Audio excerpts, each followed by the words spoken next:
Hello, welcome to a Map Business Online video presentation. We're just going to talk a little bit about um, working with an old map and making it look new again.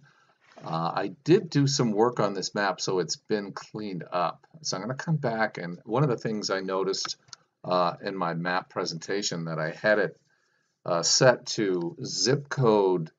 The zip codes were turned on, so even when I had my territories turned on, everything was kind of dark and red.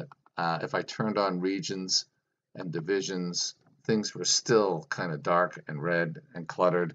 I had a prospect layer that I could turn off and on. Uh, it's basically potential customer layer. You can see how that, might add some value, but with all the labels turned on and all the different layers turned on, things get muddled. So I turned off my prospect layers. I got out of the territories and divisions, all of that over here in my map and data box, which, by the way, is always available right there. If you close it, right there, that little blue arrow comes out from where Hawaii might be. And there it is. So map and data lets you uncheck a lot of these layers. And the last layer I unchecked is that territory layer, which reveals that my zip codes are actually a population analysis with males under 5 years old. And you can see there's a variety of them across the country in every jurisdiction. And I believe those are zip codes. Yeah, that's a zip code layer. Are basically colored a different shade of red. So that was basically coloring everything I was doing in the map. So if I uncheck the zip code layer, now it's a nice map, just a nice quiet gray. I can go take a nap. But if I turn on my territory layer, and what I wanted to do is just show you that if you take the labels, and I click into the label tab here, and I just remove all custom labels, that's where you get that nice sort of territory view, and it's just a pleasant experience just looking at all of those territories that you built in nice colors, where the colors are tweaked so that you're not getting a lot of overlap with greens on greens, but instead you've got reddish, bluish, greenish, and they're not like doubling up too much. There's a little bit right there.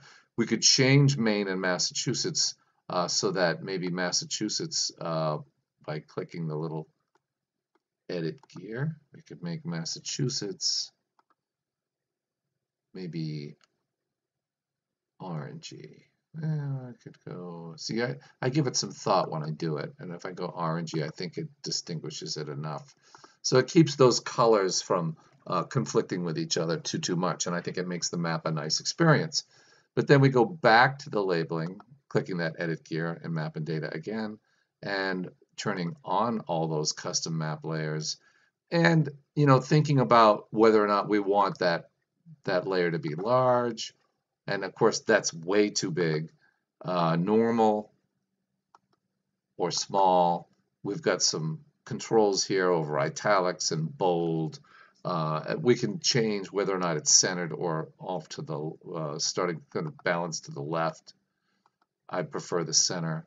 So these are preference things that you can decide based on your map view, and you can tweak your little map labels there by moving them manually so that you don't get a lot of overlap. And then take a snapshot of your map view. These are all things that you can do, including the map title, which has got edit controls there. In this case, I've got it extra large. I've made it blue against yellow so that it screams out and tells the map viewer, what is this map all about? The legend has got a lot of territory titles, but nothing else. All of that's editable in that little button right there, that little edit gear you can barely see, and you go in there and you can see all the different labels would be available to you to adjust anything that's a layer that you've got checked on here. So let's say I turn the highway layer on. I'll turn this off. So I turn the highway layer on. So now on top of my beautiful map, you can see highways. And that may be, in certain situations, a desirable effect. But if I go into the map legend here, you want to make sure that that highway layer isn't turned on unless that adds value to your map somehow. So it's showing you that the highways are an orange line, highways, and there they are. But all that does is clutter your map legend if it's not really necessary to show that. And so I always will pull those superfluous legend layers out and let the highways speak for themselves. I mean, unless you're working with pipelines or you're working with railroads, for the most part, people are going to know that that's a highway. So these are things you can do to make that map clean up and make it sing again in the way you intended initially, or from having a fresh set of eyes on it after maybe going on vacation and coming back and looking at that map again. Go to mapbusinessonline.com and take that free trial. Thank you very much.